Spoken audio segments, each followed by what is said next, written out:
Welcome to the award-winning show, Cool Kids Cook with Kid Chef Eliana. Your host, Eliana, is a 3-time cookbook author and foodie. Listen as Eliana interviews the nation's culinary movers and shakers, explores ingredients from around the world, and shares her tasty recipes.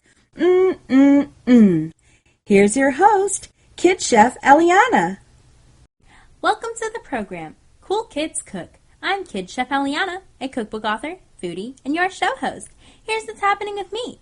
This past week, I had my last cooking demo in my Louisiana Fresh Summer Cooking Series at the French Market. Tune in for more later. I also had a cooking demo at the LRA EXPO for the Farm to Table Marketplace. I'll talk all about it in a bit. Plus, I had my first day back at school at NOCCA. More on that later. Now, I'm thrilled to introduce our special guest, Chef Graham Mitchell. Chef Graham Mitchell was raised in a small farm town in Mississippi by his grandparents, who taught him how to love cooking at an early age. After attending the University of Mississippi, Graham followed his heart to Johnson & Wales University in Charleston, South Carolina, graduating summa cum laude with a degree in culinary arts in 1996. While in culinary school, Chef Graham worked in the test kitchen of MasterChef and James Beard Award winner Louis Osteen, author of Louis Charleston Cuisine. In 2000, Chef Graham ascended to the sous chef position at Mizona in Scottsdale, Arizona, which was named one of the top 22 new restaurants in the country by Esquire magazine. Later, he became executive chef of Restaurant Hapa. Chef Graham Mitchell began his career in education at the Texas Culinary Academy in 2005, where he taught culinary technique classes and managed the student-run Blue River Grill and Ventana restaurant. Chef Graham later returned to culinary education as executive chef and leader at the academic department of the Boulder campus of the Auguste Escoffier School of Culinary Arts. He currently teaches at Escoffier Online International Culinary Academy. Chef Graham, thank you so much for being a guest on the show, and welcome to Cool Kids Cook. Well, thank you. I'm glad to be here. It's a pleasure. Thank you. Glad you had me. I'm glad too. It's my pleasure. Now, I love that you grew up on a farm with your grandparents. So how did being on a farm at such a young age help shape who you are as a chef today? So growing up in a small town in a farming community and area, there's a big focus on cooking, not only cooking but eating together that you don't see in a lot of, in some cultures anymore. So, most of my family grew up here all together. Lots of the food we ate, we grew or some family member grew. So always had fresh vegetables. And when we didn't, I got to see a lot of canning and old-fashioned canning and preservation methods that are still used today. So, eating, anytime we did eat something out of a can, it was canned from our garden. So it was really nice getting to eat, lots of vegetables in the diet here. Right, exactly. I mean, today, if you say, oh, I'm eating something from a can, it's most likely going to be something you bought at the grocery store, and it's pretty gross. Don't like anything, in a can, there's very, very few things that I'll eat, like maybe corn in a soup or something, or diced tomatoes, but basically everything else, I really like it fresh. So, but when you have it, that you're, canned and you did it yourself, or it's something that you pickled or jarred and you did it, it tastes totally different. And it's like, oh my gosh, I actually did this. And then I get to, use it later on and taste it. That's exactly right. The labor of love, I guess it is. And just the other day, as a matter of fact, we got a bushel of black-eyed peas, and, my grandmother was in the living room and cleaning black-eyed peas and bagged them all up to throw them in the freezer for the wintertime. So had some fresh and got some for later. Yeah, exactly. That's what's great about it. You can always freeze it or, do something to preserve it, and you can have it later on and enjoy that when it's not in season. That's right. No need to open up cans. And there's, like you said, there's a time and a place for food out of the can, but it's minimal when you can eat fresh, and there's such a focus on freshness, nutritive value of what we're eating these days, and understanding where our food comes that, it's pretty important to work with any food that comes from as close to you as possible, so you know that it wasn't stored for too long and it still has its nutrient value. Right, exactly. That's something that's really great about it, is that you still have those nutrients. I love that. Now, I know that you've also had such a varied career. So what led you into the field of culinary instruction? Well, I kind of fell into it, through a job application. I grew up with my grandparents, like it said there, and my grandmother was a teacher, so teaching is kind of in my blood. But when I went to culinary school at Johnson Wells, I was really inspired by a couple of my instructors there, and it had always been in the back of my head throughout my career. I wanted to travel. I wanted to see things. I wanted to experience different food and different cultures, and got an opportunity to do that, and basically found an opening at some point for a chef instructor and applied for it, and turned out that I loved it and have been in culinary education for about 10 years now, with the exception of a year I took off and went back into restaurants. So, I really love it. I love teaching others. I love seeing the passion in others. People like you who have a passion at such a young age. It's just great to see. Thank you. Yes, I love to do the same thing. I, have a teaching aspect too. Whenever I'm doing a cooking demonstration, I like to educate people about the food that either they're going to sample, they're watching it, and they don't know what it is. I like to teach them what it is, about it, where it came from, and how you can prepare it. So I really love to do that too. So, as you know, I'm also a teacher. So, we both teach, many different things. So I teach more, you probably will teach more about technique and all those other things. So, but as a teacher, you're also, a student, because you're learning from other people as well. So even though I'm teaching people, Always. I'm learning things, new things all the time. So I love, learning something new and like, oh my gosh, I can't believe I didn't know this. And then it's just so cool. And then you just kind of soak it up like a sponge. That's true. That's true. Yeah, exactly. And I also, do cooking classes, and I love to see other people who, like you said, are passionate about food and the same things, which is really great. And I love to, be around my culinary classmates because I can be around people my age and we can talk about food without, them saying like, oh, wait, what are you talking about? Like, what is that? Yeah. And that's important, too, to be around like-minded people, just like any other business you're in. If you love what you do, you want to talk about it. And I've been fortunate to have a lot of friends, peers, and mentors that were very involved in food and remain to be involved in the food service industry in some manner to this day, and just been very fortunate in that aspect. Yes, exactly. Well, now, can you tell our listeners the type of instruction they would expect to receive if they were to choose an online culinary school? Sure. So online culinary education is certainly non-traditional. Our school is right now one of a kind. There are online courses, that focus on training. We're more focused on the professional culinarian, those looking to either enhance their career or transition into a career. As a professional in culinary arts. So, really we focus on the same things. We focus on technique. We talk about the whys of food, the science of food, what happens during the cooking process. Start with the very basics, knife skills, stock, sauces. The big difference is that these people are in their home and not at a ground location. And it works out really good for people who just can't commit that amount of time each week to go to a campus, to go to school.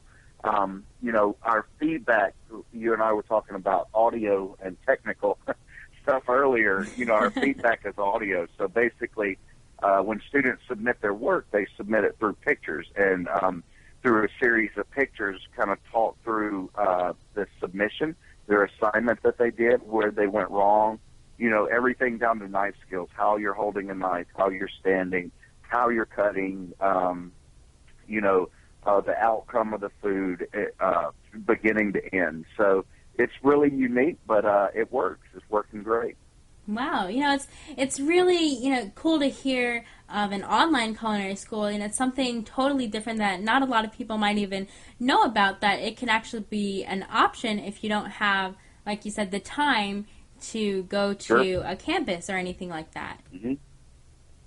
Yeah, Absolutely. it's really cool, and the way that it's even, submitted and graded is, different. I've never, really thought about that, thought that you could actually do online culinary school and create a dish or send video or whatever of what you're doing to be graded. That's something that's really different, but it's also really unique. Hey, absolutely, definitely unique. And the feedback, the amount of feedback you're able to give from a picture. They say a picture's worth 1,000 words, and it's true. Like I said, we give audio feedback as we're looking at the submissions there. As a matter of fact, I've been grading all day today. And, flavor, a lot of people ask about the flavor aspect. And that's where, even if we were at a ground school and we were discussing flavor, what you're tasting and what I'm tasting could be two completely different things. Exactly. So we focus on teaching students how to discuss food. Well, what are you tasting? Is it bitter, salty, sour, sweet? Is it umami? What are the combination of flavors? Is it balanced? Is it seasoned well? As far as the cooking, it's technique. Did you apply the appropriate dry or wet cooking technique to that particular product? And if so, what was the outcome? So students being able to describe food themselves is very important. And I think it's important as a culinarian for you to be able to talk to customers. What describe this dish to me? Well, it's good. It tastes like, shrimp and rice and tomato in it. Yeah, but what does it taste like? What is it, is there salinity? Is there an earthiness to it? Is it buttery? Is it, what are you really getting out of it? So, yeah, exactly. I mean, describing your food is one of the most important things, what it should taste like, especially if someone can't really, articulate like, I don't know how to describe it. And then, if you're describing it for them, you're like, oh, wow, that's what it is. And it just makes the experience so much better. So I totally agree with you. It's, almost like if you're writing a descriptive copy for a menu, you have to really describe that. And that's definitely a really important part. Well, got it. Yes. Well, mix it up. We'll be right back. I'm Kid Chef Eliana, and you're listening to Cool Kids Cook.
Welcome back to Cool Kids Cook. I'm Kid Chef Eliana. Let's continue our interview with Chef Graham Mitchell.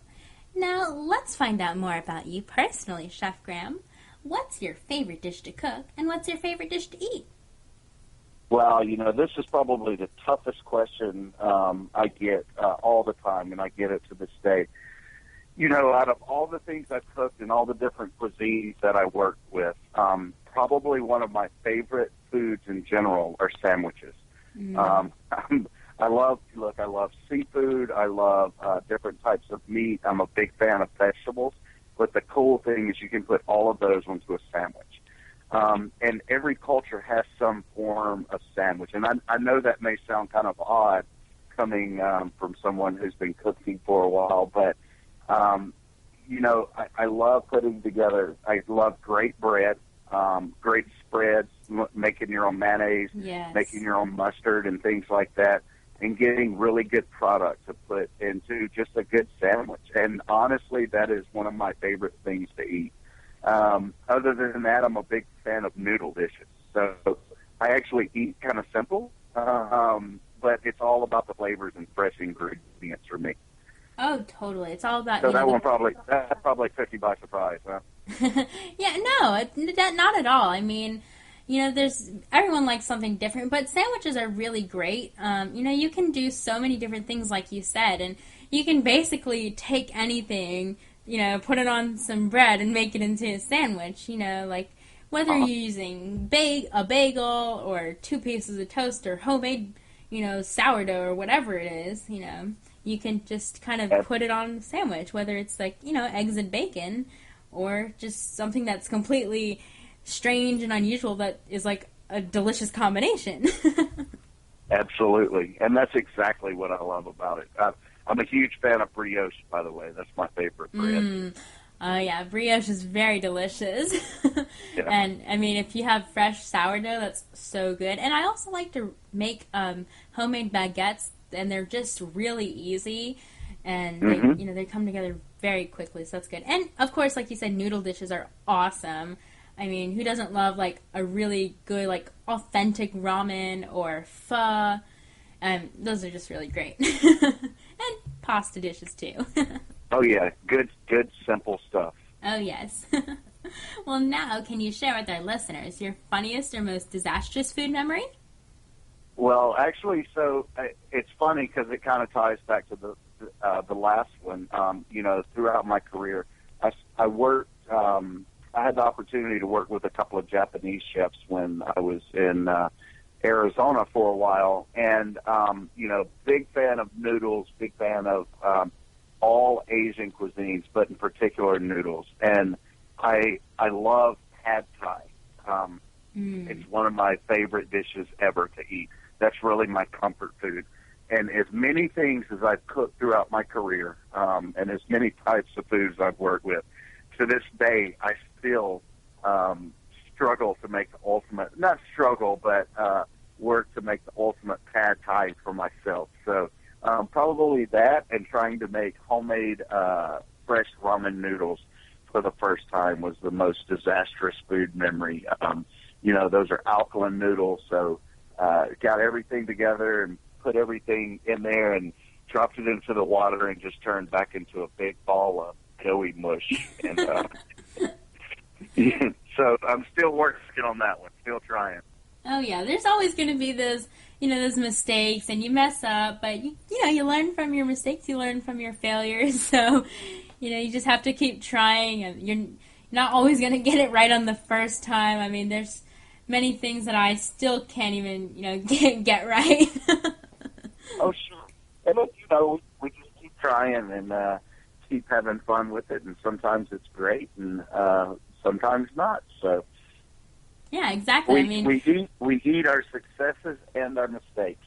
Yes, exactly. I mean, some people are just really great at pastries and baking, and I can do like savory stuff, but I'm still not that great at like making cakes. I don't know. I've just never been like one to just be like really great at cakes. So whenever I make a cake, somehow I mess it up. I don't know how. It either like rises in the middle and it looks like a mountain, or I burn the edges, or the inside's raw, or I don't know. Something always goes wrong. So I kind of just like to stick to muffins and cupcakes. I can do those. Yeah, nice, easy, quick breads. Yeah, exactly. Quick breads too. Those are, and I can make a really awesome cookie, so that's all I'm worried about. Okay, as long as I can make a cookie, I am totally fine. And who doesn't love a cookie? Oh yeah, a good warm, chewy, gooey chocolate chip cookie. Those are so good. That's right. Well, now let's talk about unusual foods. What's the most unusual food you've ever eaten? Is there a food you would never eat again? Well, probably the most unusual food, and I definitely don't want to offend any of your listeners, but I had the opportunity to visit Shanghai, China, and ended up eating dog. I did not know what it was, but it was definitely the most unusual food I've ever eaten, and it was surprisingly tasty. Again, I don't want to offend any, animal lovers or pet lovers or anything like that. Definitely not something I would have ever ordered on my own. It was ordered for me, and was really surprised by it. So that's definitely the most unusual thing I've ever eaten. Ooh, definitely. That sounds like very unusual. I mean, something definitely not in anywhere in the U.S. or anything like that. So it's not something that anyone would see on a menu or anything. Definitely not in our country. Yeah, that's definitely something a lot of people would be like, oh my gosh, it's not something everyone would eat at all. I mean, I personally wouldn't want to either, because I just couldn't, I don't know, just thinking about it, just like, oh, poor little puppy. Yeah. Well, like I said, I don't want to offend anybody, but it happens. There's some cultures who enjoy that as a food, and it was an interesting experience. Also, some cultures, eat horse. We don't really eat horse here. Right. But I was not knowing what it was. I ate horse sausage one time that was made out of country, obviously, and shipped here, which scared me even more that it was shipped here. But that was very interesting also. So two of the oddest foods I've eaten. Yeah, I mean, but people all over the world eat, many different things that we don't eat, and we eat things that they don't eat. So, you have to, respect each other, what they, what their taste buds are like, what they have access to. So, I mean, sure. It's all totally different, but, whatever floats your boat. Absolutely. Now, lastly, here's a new wacky off-the-wall food question. If you could be any dessert in the world, what would you be and why? I would be a peanut butter banana milkshake with flourless chocolate cake. That sounds because to me, that for sweets, that is my ultimate flavor combination. Peanut butter, banana, and chocolate. I personally can't think of anything better that goes together. Guys, love it. That is definitely a very delicious combination. I love that combination as well. It's so delicious together. I mean, even just peanut butter and banana, and then you add in the chocolate, or peanut butter and chocolate, or chocolate and banana, and then just putting them all together is like the perfect trio. It's so delicious. Like, oh my gosh, if you, like, and you make those, like, little banana, like, you have banana slices and you put peanut butter in the middle, you make, like, a banana peanut butter sandwich, and then you dip it in chocolate and you freeze it. Oh my gosh. Yes. You said it all right there. Oh yeah. So good. Oh my gosh. Now I'm craving, like, peanut butter chocolate mousse pie with, like, bananas in it. Oh, I love that too. Yeah. That sounds so good. And, like, at the moment, I'm really craving s'mores. So at the moment, if I could be any dessert in the world, I would be s'mores, because I've just been craving that lately. I don't know why, but I'm just like in the mood for it. I love s'mores, and especially, like, when you have it, like, you have the marshmallow over the fire, and like, you catch it on fire, and it, like, starts to get the nice toasty brown, then you blow it out, and it like melts when you take it off of the stick and put it in between, and it's all chocolatey and gooey and yummy. Well, you got me convinced that there's definitely something pretty special about that. Oh yeah, totally. Especially with that warm marshmallow as it melts the chocolate. Oh yeah, I'm a big fan of graham crackers too. Oh yeah, I mean, who doesn't love all those combinations? Sure. Well, thank you so much, Chef Graham, for being a guest on Cool Kids Cook. My pleasure. Thank you for having me today. Oh, you're welcome. Thank you. You've shown us that there are many options for culinary school and that learning online can be just as fun and convenient. If you want to find out more about Chef Graham Mitchell, visit kidchefeliana.com for all the links. Put away your apron while we take a quick break. I'm Kid Chef Eliana, and you're listening to Cool Kids Cook.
Welcome back. I'm Kid Chef Eliana, and it's Cool Kids Cook.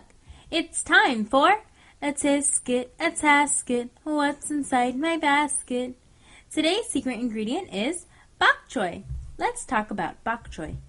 Bok Choi is also known as Chinese white cabbage, Chinese mustard cabbage, Chinese chard, and Pak Choi. They have white or green, crunchy thick stems, and the wide leaves range from light to dark green. Bok Choi has grown in China since the 5th century and has since then spread throughout Asia. It's now even grown in parts of every continent except Antarctica. Here's the recipe for my miso and black vinegar bok choy and mushroom stir-fry. Now this stir-fry is a quick fix, but the black vinegar, which I am totally obsessed with, just really elevates the dish. Ingredients: 1/4 of a cup of miso paste, 1/4 of a cup of black vinegar, 2 tablespoons of soy sauce, 1 teaspoon of grated ginger, 2 cloves of garlic grated, 2 tablespoons of sesame oil, 1 bunch of baby bok choy, and 2 cups of mushrooms sliced. Directions: in a bowl, combine miso paste, black vinegar, soy sauce, ginger, and garlic. Mix well. Heat sesame oil in a medium wok over medium heat. Add bok choy and mushrooms. Pour sauce over vegetables and stir fry for 5 minutes. Serves 2 to 4. You can find all of these recipes on my website, kidchefeliana.com. If you have a secret ingredient you'd like me to talk about, you can email me at eliana@kidchefeliana.com. Or call my U.S. toll-free number, 888-721-5915. Leave me your first name, where you're calling from, and your question. Maybe your suggestion will air on a future episode. It's time for Foodie News. I will give you an update on new food trends, cool cooking info, and the occasional strange food story.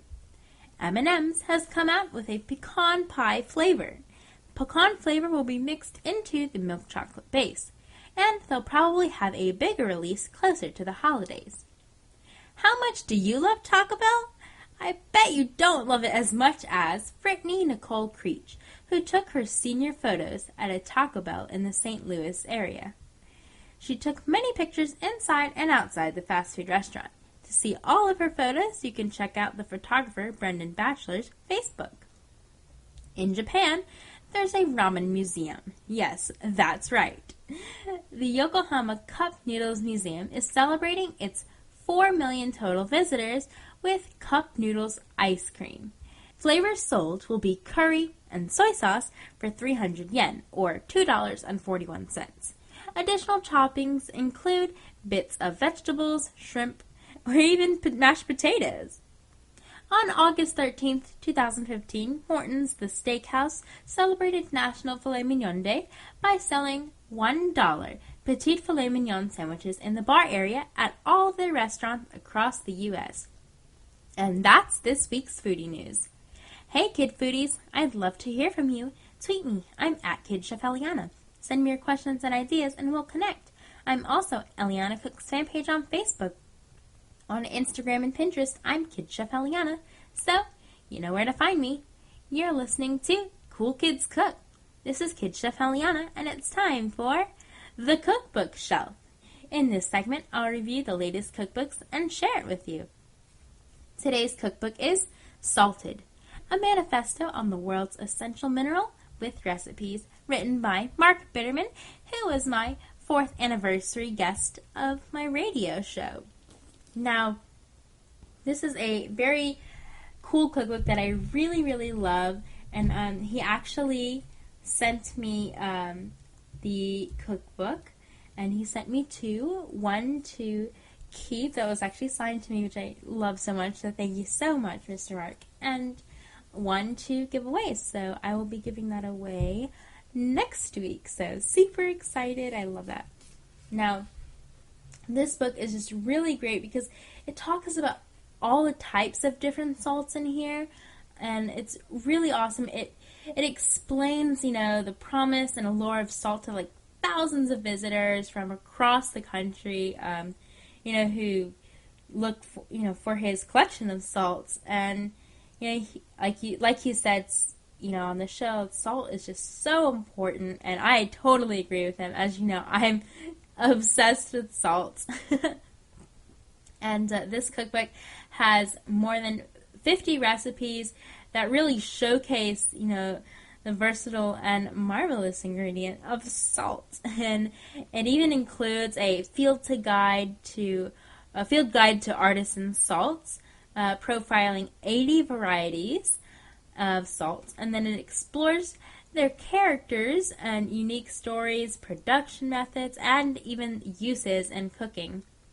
Plus, there's a quick reference guide covering over 150 salts. I know, that is pretty crazy. But I just love this book so much, and I thought that, I love salt, but then when I, was talking to him and he was talking all about salts, I was just like, oh my gosh, there's so much more I could learn about salt. And also, the photography in here is so gorgeous. I am absolutely in love with this. So, for the context, it basically says, the life of salt, then there's a salt guide, and then salting. So the life of salt is all about the history of salt, the science of salt, and then the craft of salt making. And then there's a salt guide, which is the taxonomy of salt, and then the salt reference guide.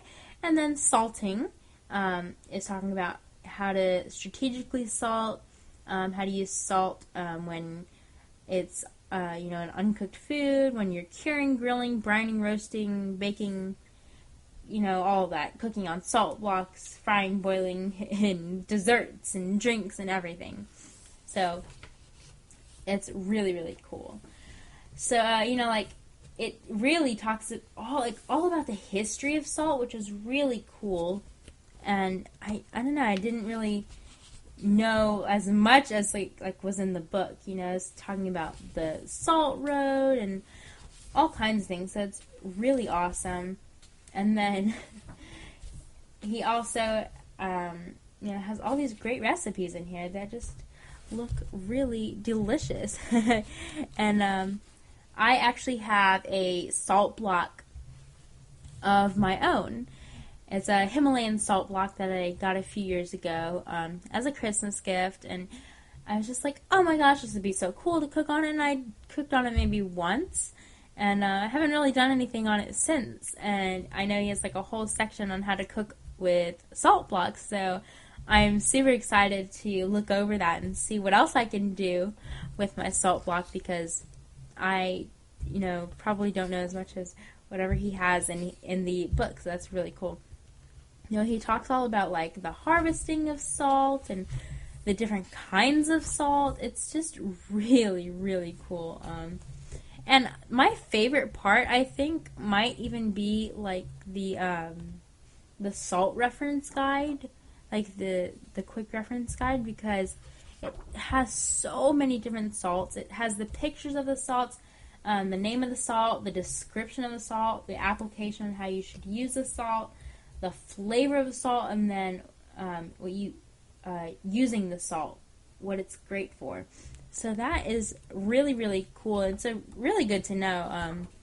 And he actually sent me, I don't know if I said this already, but he actually sent me 3 of his salts, which was really awesome. I got his blue lavender salt, his Icelandic flake salt, and then his buttery popcorn salt. So that was really awesome, and I am absolutely in love with them. They taste amazing. And it's just really awesome. I could just like go through this book and just stare at all the different salts all day. So I am absolutely in love with this.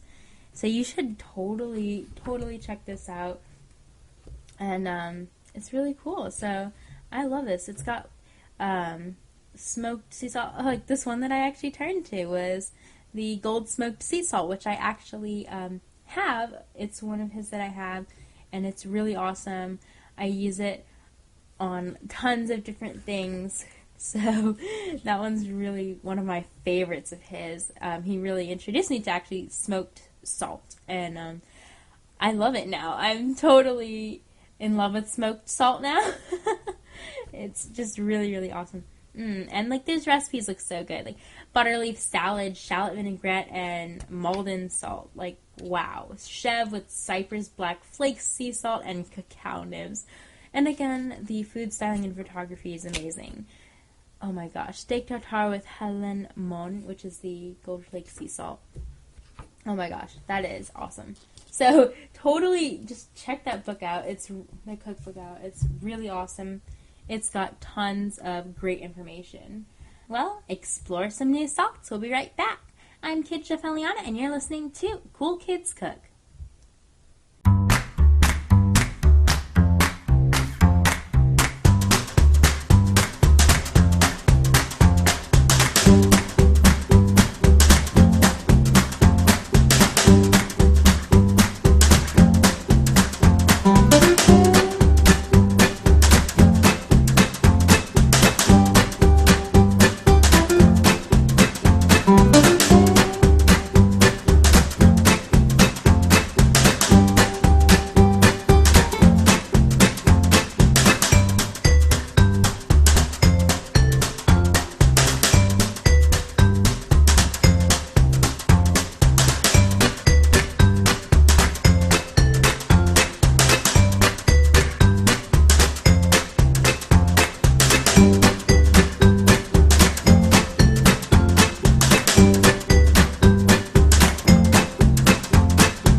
to Cool Kids Cook.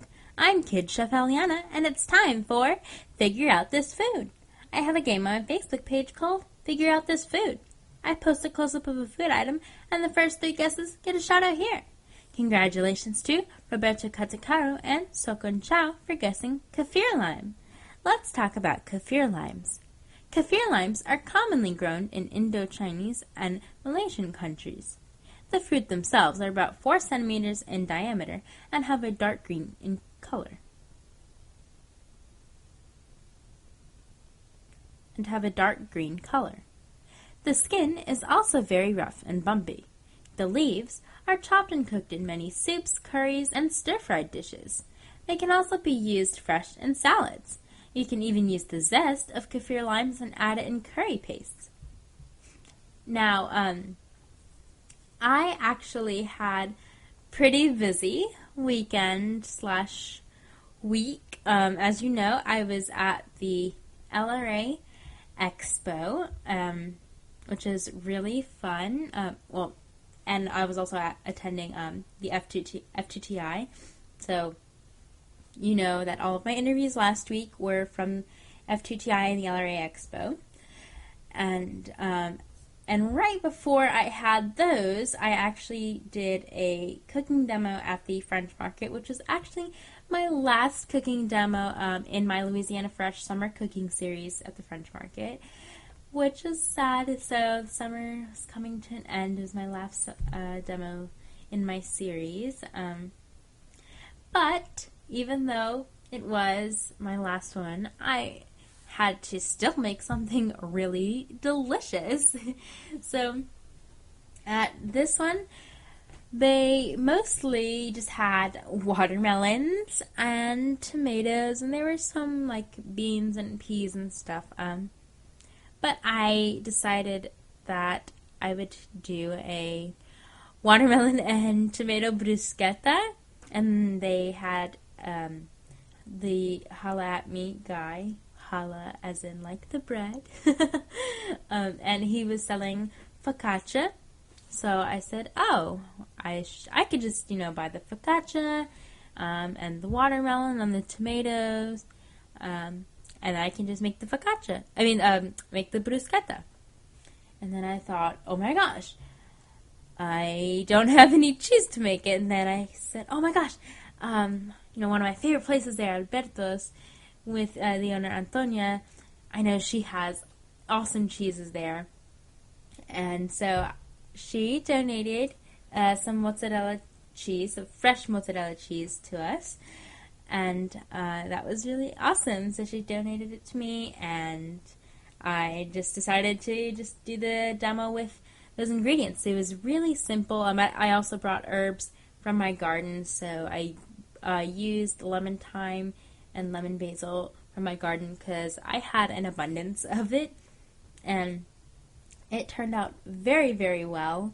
I was actually very happy with the outcome because I really wasn't sure what I was gonna make until I got there. As I do every time I do a demo with the Crescent City Farmers Market, I shop the market beforehand, invent the recipe on the spot. But this one, I was really like, oh my gosh, what am I gonna make? There's not that many ingredients this time, but I did make something out of it. Everyone really loved it, and I loved it too because it was just really simple, and it really showed that even the fewest ingredients in the simplest flavors, just you can really let those ingredients shine, and it was spectacular. I loved it. So basically, I just cut the focaccia into sample-sized pieces, and I toasted them, and then I used a melon baller to scoop the watermelon. And what's funny is that when I picked up the watermelon at the market, I accidentally dropped the watermelon on the ground. But I picked it up right away, so it was okay. But I did drop it, and it cracked in a weird way. And I was like, well, at least it'll be easy for me to cut open. So that was pretty easy. So I just used a melon baller to scoop into a giant bowl that I had. And then I cut up 2 Creole tomatoes, and threw that in the bowl, mixed that together with the fresh mozzarella that I diced, and threw that in there as well, and then just kind of mixed that together and added the fresh herbs, and that was basically it. That was literally all I did. And I used, like I said, lemon thyme and lemon basil. So I just chopped that up and threw it in there and just mixed everything together, topped it on the focaccia, and then to make it special, I topped it with the gold smoked sea salt that I was talking about earlier. That is a Mark Bitterman sea salt that, like I said, I'm obsessed with. And so I topped it with that, and it just totally made the dish. Like, it really enhanced the flavors of, the watermelon, like the sweetness of it, and the smokiness just went so well with it. It was, it was just one of the best combinations. So I don't know, salt and watermelon just go very well together. So I really love that. So I came up with that dish, and I absolutely loved it. And I love that dish so much that I actually decided to recreate that dish at my cooking demonstration at the LRA EXPO. So I did the same exact dish, except I did a little balsamic vinaigrette drizzle.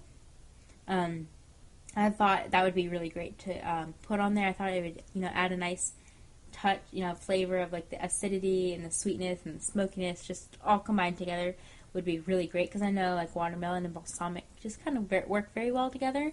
And so I just basically just put a little olive oil, balsamic in a little bowl with a little bit of quince preserve that I brought, and just mix that all together, and that was it. And I just mixed it, and then I just thought it tasted very, really great. And after I assembled the focaccia with the mixture of the watermelon, tomato, and bruschetta with the herbs, with an addition of sweet basil this time as well, I just put a little drizzle of the balsamic vinaigrette, and I topped it with the gold smoked sea salt, and that was really it. And actually, the special thing about it this time, other than the vinaigrette, was that my dad actually made the focaccia. So it was homemade focaccia that I served, and it tasted so great. So I was really thankful for that. Thank you, Dad. That was awesome. So everyone really, really loved it, and I actually really loved it too. So it was just really delicious. I love that. And my demo at the LRA, on the LRA stage, was actually a very big demo. They had like 4 different screens. Like they were actually like filming me doing my cooking demo. I mean, they had the stage, like the demo table with like the stage, like with a mirror, and they had tons of like seats. It was like stadium seating, kind of the way that it was arranged, and like 4 like screens that they had. Like they were filming me, and then they were projecting onto the screens. So that was like really cool, and you could basically see my cooking demo on the entire LRA Expo floor. So I thought that was really, really awesome. So basically everyone saw me, so it was pretty cool. So I had a really great demo, and I even got to meet some more people on the very last day and say goodbye to everyone. And I know I'll see them next year, so I'll be there next year. So that was all cool. Then they also had some demos after me. I was the very first cooking demonstration on that Monday, and then after me was Chef Kevin Belton, who made a sweet potato bread pudding that was so delicious, and everyone loved that. And he's so awesome. He's so funny, so I really love him. And it was all, of course, it was good. I had 2 helpings of it. Don't tell anyone. And after him, there were 2 other chefs. I want to say Chef Brian and Chef George. I'm pretty sure that's their names. I'm sorry if I can't remember. I'm really bad with names. And they made this like delicious duck confit, and like the potatoes and like Trinity and peppers and all that. And then he also made a gastrique that he put on top of the seared duck confit, and it tasted so good.